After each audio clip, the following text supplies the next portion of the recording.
right, boys, normally I would wait a little bit longer to upgrade a top 10, but this list had to be updated because of how many corners have been coming out lately. We've had golden tickets, many ultimate legends. We've had 2 free cards that came out that are amazing. Backyard bowlers, this list had to get updated. But if you guys enjoy top 10s like this, I do them for all the main positions. I do gameplays on all the new cards as well on the channel, so make sure that like, hit that subscribe button, and also come check out the Twitch stream. We do stream every single day at 1 p.m. Eastern. Come check us out today. We'll be live today. But other than that, let's get into number 10. Before we start today's video, I wanted to give a huge shout out to today's sponsor, mutpacks.com. You can click the link down below and open exciting packs, win tons of coins, and withdraw your account right away. You could use promo code CHEW for 15% off. Lastly, when you sign up down below, you can get a free 10,000 coin pack as well. Start off the list at number 10. We have a game changer right here. He did just get Redux. It still works, by the way. The 2-0 AP still work on the Redux. I know some people were asking me that earlier on my stream one day, but when you look at the card, he's going to get 99 speed for you. He is 5'11", so he is one of the shorter guys on this list,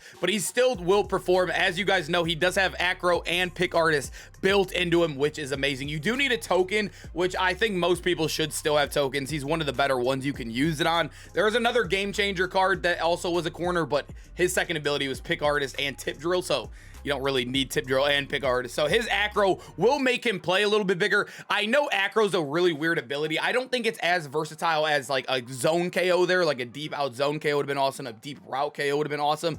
Acro's a little bit weird, especially on a 5'11" player. It can make you miss, but it can also bail you out. It's a really 50%. It's like a 50-50 ability at the end of the day. Kendall Fuller, though, this is one that I had a lot of success with. I do notice the acros play a lot better in the flats, so they could jump like underneath routes and all that, but up top they'll cost you a lot, especially on a shorter player like Kendall Fuller. I think he's a guy that will ball out in the right scheme. Number 9, we have Charles Woodson. So it looks like we're getting a lot better statistically right here, but as you guys know, like I said, abilities do run the game. So we are getting a much taller corner right here in 6'1". He's going to be 99 base speed, amazing stats across the board. The agility is 96 as well, the 98 change of direction. Everything is really, really good. The one thing I know a lot of people have brought up to me, I've even tested this out. You'll see right here, the trait plays ball in air. A lot of people have been telling me that you don't need pick artists with this, and I've tested it. You need pick artists. I've lost some games. I've had some games that are close that are not, should never ever be close because I've dropped balls not using pick artists. You still need pick artists in this game. You'll still catch them, but it's so inconsistent that it's not even worth risking. So yeah, I know some people might be commenting you don't need pick artists. You need pick artists. You definitely need pick artists still in this game. There's a reason why everyone's still running in the competitive tournaments as well. But the thing with Charles Woodson, he does get 5 0 AP abilities you can choose from. If you are one of those guys that don't like pick artists, you could run double KO for 1 AP, which is awesome. He does get film study for 1, which I probably wouldn't waste my AP on. I think the best stack for him is either running 2 AP on 2 KOs and a pick artist, or running 1 AP on 2 KOs and leaving the pick artist off of him. But I think Woodson all around as a corner is definitely a very solid one here at number 9. Number 8, I don't know how to rank this card, Lester Hayes. I did end up making a tweet yesterday saying this card is insane, but I found out his X factor. So let me explain it first. He is 6'2", by the way, so he's a little taller. He does have a 1 AP X factor. It doesn't show it on mud.gg. It's because I think a lot of people don't have this card yet.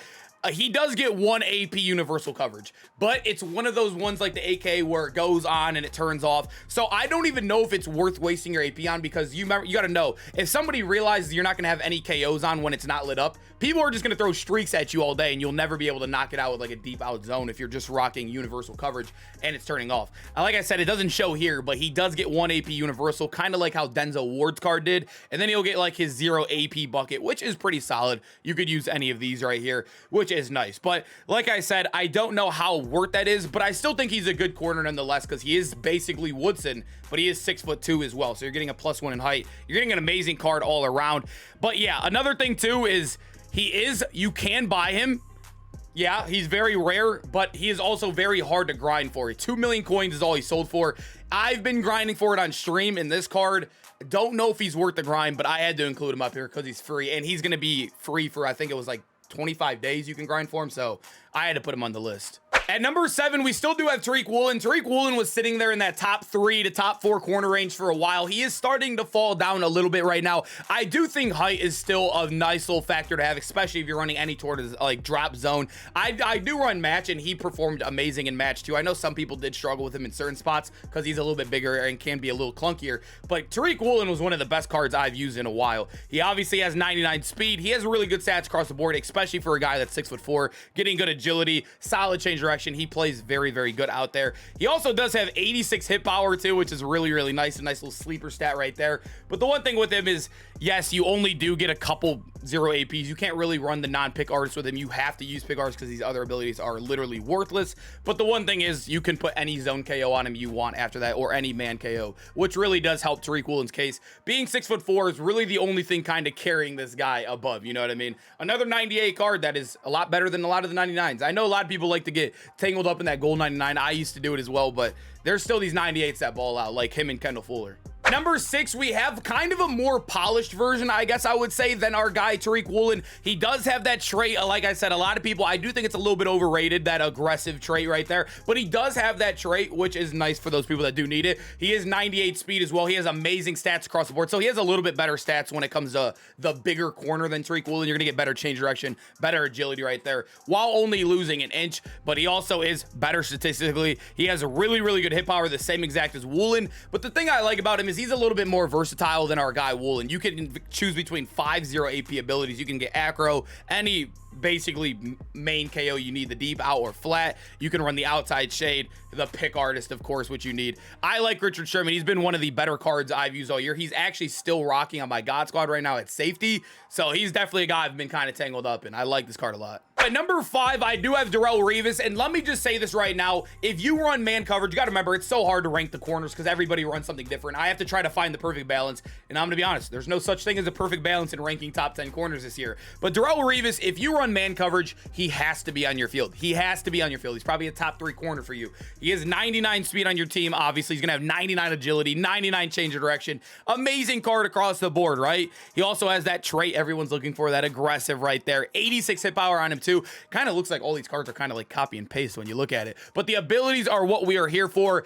He gets 0 AP inside shade. Yes, you do got to get rid of your pick artist, but if you can have a corner that is on, you could just throw him on the slot wide receiver, you can make him a super corner and put 2 KOs on him. You can put a deep route on him, a mid route on him. Inside shade, the man meta, you're seeing it a lot out there. That's all I see in head-to-head anymore is spinner, is all the man blitzes. I'm seeing a lot of 2-man under where people are just running 2 high safeties, putting inside shades and 1 step aheads. Darrelle Revis is one of the best corners for that meta. Although it's not the most fun meta to play against, it's still definitely a tough one to play against, and Revis will help you accelerate that defense, if that makes sense. This guy is definitely a must-have if you're a man guy. At number 4, we have Anquan Boldin. I wanted to rank him higher. I really did. But like I said, if you run man coverage, he is your number 1 corner in the game. There's no questions about it. You have to have Anquan Boldin. He is the best corner in the game if you run man coverage. And yeah, when you look at the stats, he is a little lackluster. A lot of these backyard ballers do have lackluster stats. The physicals are really all I really care for. As long as these are all above like 95, they're cool. But the physicals, like the 95 change direction, the 95 agility, are very low for a 99, but he still performs really well. I do have him on my team as well, running a little bit of zone. But 6'1", he comes with 92 hit power, 87 tackling too. But the reason why he is so good in the game is because he gets 1 step ahead for 0 AP. I never thought they would do that. I never truly thought they would do it. It's not as like OP as like Madden 21, but it's still very good, especially when somebody is blitzing the heck out of you and you're playing a good player throwing random zones out there too to help the 1 step ahead. It is very hard to play against when you're playing a good player and it's in the good hands of it. And yeah, he gets that for 0 AP, and then you can run any KO after that for 1, which is pretty insane. So yeah, Anquan Boldin, that's why you're seeing, the reason why you're seeing a lot more man coverage right now is because Anquan Boldin and Revis just recently came out. So at number 3, I do have Joey Porter Jr. And I'm going to be honest, this is actually, I have to like give some props to EA here sooner or later. Normally I never do, but they've given us 2 cards that are free in the top 10 right here. Both 6'2" corners. The thing with Joey Porter, he is getting a golden ticket, if you guys do not know. In this card, there's no way the golden ticket can be better than this card. Maybe yes, statistically, but as I always tell you guys, the abilities are king in this game. We all know that. This isn't Madden 20 anymore. This isn't Madden 19 anymore. It's all abilities. That's all that matters in this game. You're getting a tall 99 speed corner that is 6'2", good change direction, good agility right here, good everything, right? But he gets universal coverage, passive as well, meaning it's on all game. It doesn't go off like our guy Lester Hayes I told you earlier. It's on all game for 1 AP. Yes, he doesn't have a 0 AP pick artist spot, which is okay. You don't have to run it on him because he'll knock anything out anyways. But the reason why it's still so good is because next to Chad Ochocinco, who has the best stack in the game, you can run 1 AP universal, 1 AP pick artist, and you'd still have the same stack as Ocho at 2 AP right there. And you're getting a taller. So technically, he's a little bit taller version of Ocho Cinco. That's really what all he is right here. Joey Porter, must-have card. I mean, you could even argue him as like the number 1 or 2, but you need 3 corners minimum. So I'm just gonna, you know, 3's okay, I guess. Number 2, I do have Randy Moss, and I'm gonna say this right now. There are a lot of people I know out there that wouldn't even put this card in the top 10. Not the top 10, but they're not like the top 5, I guess you would say, because the reason is a lot of people just don't value the Acrobat. A lot of people do not value Acrobat at all, especially in the competitive scene. Everybody would rather this be a KO, but the golden ticket creator was in a hard spot because you got to think about it, right? EA didn't tell us we were getting 2-0 AP buckets. And another thing is, if you make it a zone ability here, then man people aren't going to use it. If you make it a man ability, then zone people aren't going to use it. So the acro and pick artist definitely makes sense. It's usable in both schemes. If that was like a zone KO though, or a man KO, I think you'd be number 1 towards that scheme in the game, right? But still a very well balanced card, especially being 6'4". He obviously is lacking a little bit in like a couple of stats, like 93 agility. The play rec is really, really low for a 99 to a 94, which is okay, but it's still a little low. But Randy Moss, this card was phenomenal for me. He didn't make any acrobatic plays, but he definitely knocked out a lot of balls, and he was a guy that I had a lot of fun with, and I think it's a harder card to use, I would say. Like, I don't know where to put him potentially. I think you can use the acrobat in the flat and they'll dive at like bubble screens, any of those RPOs he'll dominate in, especially with the acro being 6'4". He's definitely a good card though. And oh yeah, I forgot to mention too, like I said, I don't really look at these as much because they're kind of more like a cherry on top, but he does have 99 hit power, 99 block shed. And I always forget what this one stands for, but I know it does help with breaking the blocks. I forget the exact term is, but he has that 99 as well. But yeah, Randy Moss is insane. I got to use him for a while. Gonna buy him back when he's cheaper because he is at $2 mil right now, but he's definitely very good. Still at number 1, we have Deion Sanders. There's a reason why Deion is here, is because his 0 AP bucket, you already have pick artist built in, but his second 0 AP bucket is just too good. It's too good. You get to choose between acro, so all those guys that like Randy Moss and the acro, you can have another acro right here. But even for like the higher, like more meta stuff, you can get medium route KO. So if you're a man guy, that is awesome to have on top of a free pick artist. You get a mid zone KO for 0-2. That's what I run. I run 2 AP on my Deion. I spend pick artist. I have mid zone, flat zone, and devout zone. So I have every KO in the game. It is awesome. So he's like another Chad, another Joey Porter out there for me. He is amazing card. I feel like this card, every time I use him, he feels like he has like 150 play rec out there. I don't know what it is with Deion. This card is probably going to be better than a lot of golden ticket corners in the game. He is still definitely one of the best guys in the game, and at 100% a must-have on the field right now. All right, boys, hope you guys enjoyed the video. Make sure to comment down below which corners are you rocking on this list. Are you a man guy? If so, which guys are you using? Are you a zone guy? If so, what cards are you using? I love hearing all of you guys' your mutt stories, I guess you can call it, in the comments below. But I hope you guys enjoyed. Come check out the Twitch stream, and I'll see you guys in the next video. Peace out, boys.